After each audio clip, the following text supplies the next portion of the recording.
Palestina bukan bagian dari silsilah mesianik. Mereka tidak membawa janji, tidak membawa berkat. Palestina bukan jalan keselamatan dunia. Israel lah yang dipilih Tuhan. Dari Israel lah lahir Mesias, Yesus Kristus.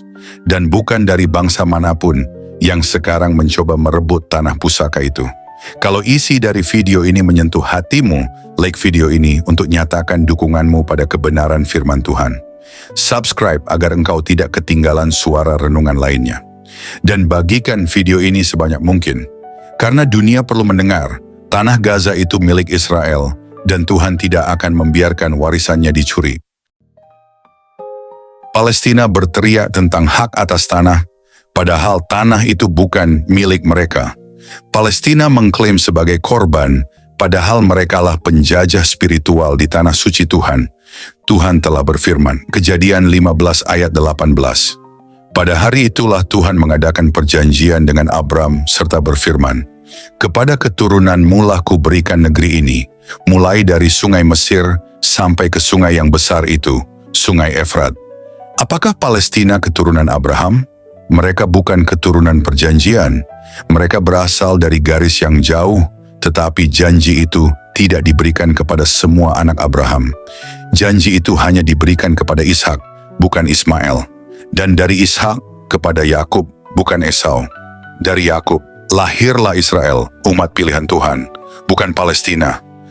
Palestina tidak ada dalam perjanjian itu. Nama Palestina tidak tercatat dalam garis keturunan yang diberkati. Tidak satu huruf pun dari janji Tuhan menyebut Palestina. Palestina adalah bangsa asing di tanah yang kudus. Palestina tidak memiliki bagian dalam perjanjian yang ditetapkan oleh Tuhan sendiri kepada Abraham dan keturunannya melalui Ishak dan Yakub. Palestina tidak memiliki hak atas tanah itu, tidak secara rohani, tidak secara historis, tidak secara ilahi. Mereka adalah penyerobot. Mereka masuk tanpa hak, menetap tanpa izin surgawi, dan menuntut sesuatu yang bukan milik mereka. Mereka memaksakan hak palsu atas tanah yang Tuhan tidak pernah berikan kepada mereka. Mereka tinggal di rumah yang bukan milik mereka. Mereka membangun kota di atas pusaka Israel. Mereka menginjakkan kaki mereka di tanah suci, seolah-olah itu warisan mereka. Padahal bukan. Setiap langkah mereka adalah pemberontakan terhadap rencana Tuhan. Setiap klaim mereka adalah hujatan terhadap perjanjian kekal. Mereka tidak mewarisi tanah itu. Mereka mencurinya.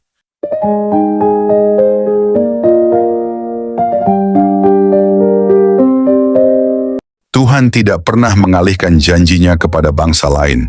Janji itu kekal, suci, dan tidak berubah. Itu adalah perjanjian kekal, bukan perjanjian diplomasi. Itu bukan kesepakatan politik. Itu adalah deklarasi surgawi yang tidak bisa dibatalkan oleh PBB, negara manapun, ataupun opini dunia. Palestina bukan bagian dari silsilah mesianik. Mereka tidak membawa janji, tidak membawa berkat. Palestina bukan jalan keselamatan dunia. Israel lah yang dipilih Tuhan.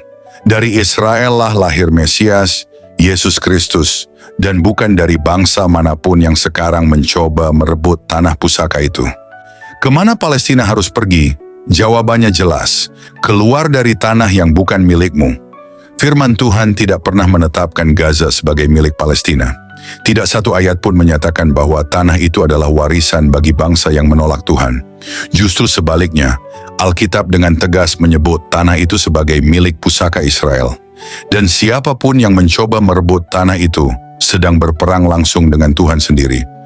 Palestina bukan bagian dari rencana Tuhan atas tanah perjanjian. Mereka berdiri dengan keyakinan yang menolak Mesias. Mereka menyerang umat pilihan Tuhan, dan mereka akan disingkirkan. Tanah ini tidak akan dibiarkan terus dijamah oleh tangan-tangan yang najis, dan siapa yang melawannya akan dihancurkan. Firman Tuhan di dalam Mazmur 105 ayat 8-11 berkata, Ia ingat untuk selama-lamanya akan perjanjiannya, firman yang diperintahkannya kepada 1000 angkatan, yang diikatnya dengan Abraham dan akan sumpahnya kepada Ishak. Diadakannya hal itu menjadi ketetapan bagi Yakub, menjadi perjanjian kekal bagi Israel. Firman-Nya, Kepadamu akan kuberikan tanah Kanaan sebagai milik pusaka yang ditentukan bagimu. Itu tanah perjanjian, tanah Kanaan, termasuk Gaza, termasuk tepi barat, termasuk Yerusalem. Semuanya milik Israel, dan bukan hanya karena sejarah, tapi karena kehendak Tuhan. Palestina yang bukan bagian dari perjanjian akan disingkirkan. Tuhan tidak kompromi dengan yang menolaknya. Tuhan tidak memberikan tanahnya kepada pemberontak. Jadi, kemana Palestina pergi? Jawabannya, keluar dari wilayah perjanjian, keluar dari tanah yang tidak pernah dijanjikan untuk mereka, keluar dari tempat yang telah dikuduskan Tuhan untuk umat pilihannya. Mereka harus pergi ke tempat di mana mereka bisa hidup tanpa menginjak-injak tanah suci. Tanah yang telah ditetapkan Tuhan bagi Israel. Bukan untuk bangsa yang menolaknya, bukan untuk mereka yang bersumpah hendak menghapus Israel dari peta dunia. Mereka bukan pewaris, mereka bukan bagian dari janji. Dan siapapun yang memaksa tinggal di tanah itu sedang menantang kehendak Tuhan. Hari ini, Tuhan sedang membuktikan kebenarannya. Bangunan-bangunan mereka roboh, rumah-rumah mereka hancur menjadi abu. Itu bukan kebetulan. Itu adalah tangan Tuhan yang sedang membersihkan tanahnya. Mereka berteriak minta belas kasihan, bukan kepada Tuhan, tetapi kepada dunia yang pro kepada mereka. Mereka menolak Tuhan, tapi berharap dunia menyelamatkan mereka. Pemimpin mereka Hamas lari ketakutan, bersembunyi seperti tikus yang masuk ke dalam got. Bukan pahlawan, bukan pelindung, tapi pengecut yang menuntun bangsanya ke dalam murka Tuhan. Tanah itu bukan milik mereka, dan siapapun yang menajiskannya akan dipaksa keluar. Firman Tuhan di dalam Yosua 1 ayat 3 dan 4. Setiap tempat yang akan diinjak oleh telapak kakimu, kuberikan kepada kamu, seperti yang telah kujanjikan kepada Musa. Dari padang gurun dan gunung Libanon, yang sebelah sana itu sampai ke sungai besar, yakni sungai Efrat, seluruh tanah orang Het, sampai ke laut besar di sebelah matahari terbenam, semuanya itu akan menjadi daerahmu. Palestina tidak pernah disebut dalam Alkitab sebagai pewaris tanah itu. Tidak pernah. Tidak sekarang. Tidak selamanya. Seperti yang tertulis, tanah itu akan memuntahkan penduduknya, sebagaimana ia telah memuntahkan bangsa-bangsa sebelum kamu.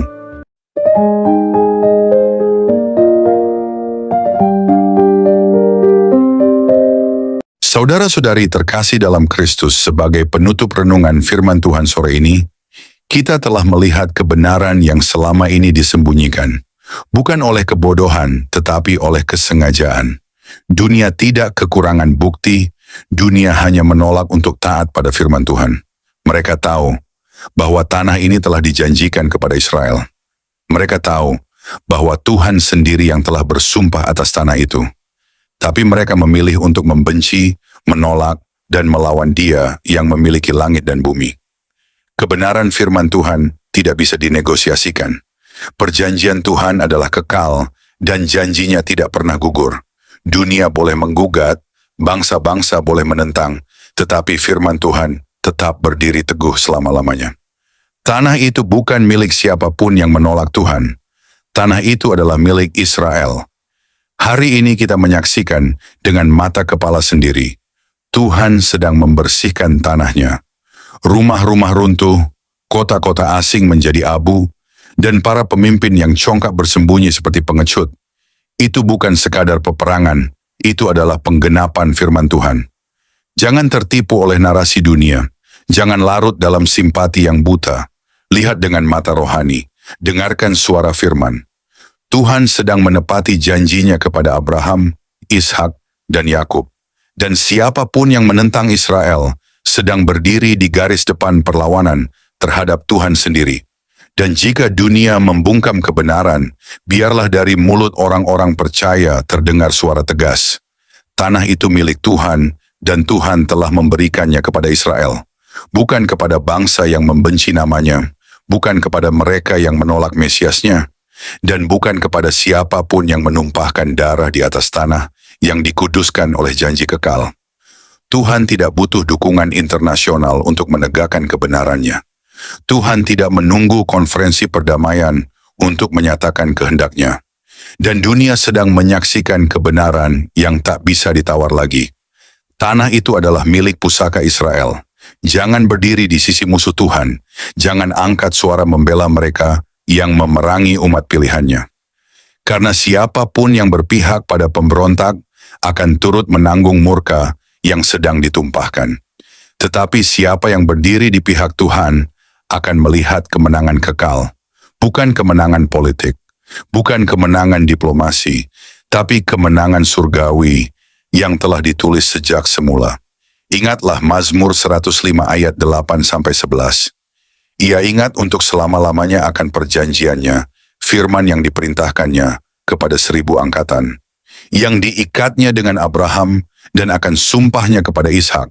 Diadakannya hal itu menjadi ketetapan bagi Yakub, menjadi perjanjian kekal bagi Israel.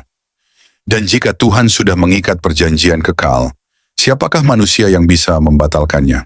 Kalau isi dari video ini menyentuh hatimu, like video ini untuk nyatakan dukunganmu pada kebenaran firman Tuhan. Subscribe agar engkau tidak ketinggalan suara firman Tuhan lainnya.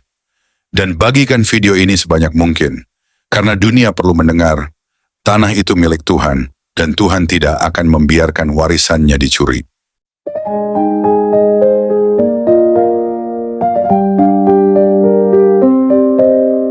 Mari kita berdoa.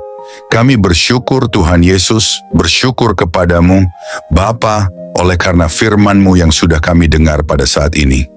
Dalam pergumulan kami, kesusahan, penderitaan, dan keadaan apapun yang kami alami, kami sungguh yakin dan percaya bahwa Engkau, Tuhan, sanggup menyelesaikan semuanya bagi kami.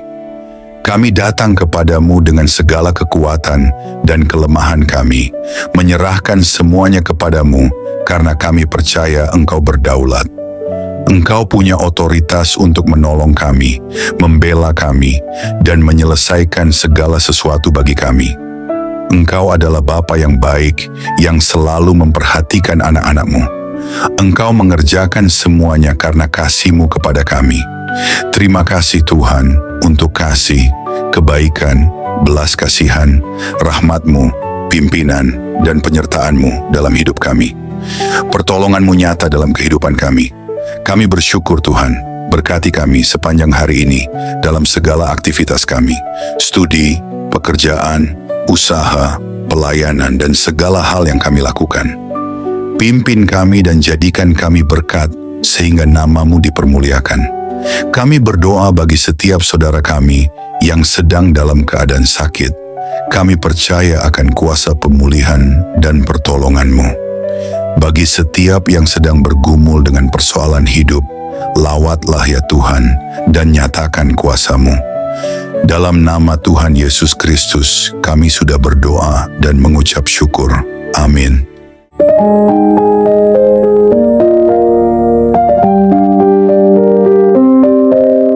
Puji Tuhan, saudara yang dikasihi oleh Tuhan, saya percaya bahwa firman Tuhan selalu menjadi berkat, kekuatan, dan penghiburan bagi setiap kita. Dalam setiap perjalanan hidup, kita mungkin menghadapi berbagai tantangan, pergumulan, dan ujian, tetapi firman Tuhan selalu memberikan jawaban, pengharapan, dan kekuatan yang baru. Roh Kudus yang telah diberikan kepada kita akan selalu menolong dan membimbing kita untuk semakin memahami kebenaran firman Tuhan. Dia akan menerangi hati dan pikiran kita agar kita dapat hidup sesuai dengan kehendak-Nya, berjalan dalam terang-Nya, dan mengalami kehidupan yang penuh dengan kasih karunia serta kemenangan di dalam Yesus Kristus. Jangan pernah takut atau khawatir, sebab Tuhan selalu beserta kita. Dia yang memegang kendali atas segala sesuatu, dan janjinya adalah ya dan amin. Percayalah bahwa setiap langkah hidup kita telah dirancang untuk membawa kita kepada rencananya yang indah. Pegang teguh firman-Nya, berdoalah dengan iman, dan hiduplah dalam ketaatan kepadanya, maka kita akan melihat kemuliaan Tuhan dinyatakan dalam hidup kita.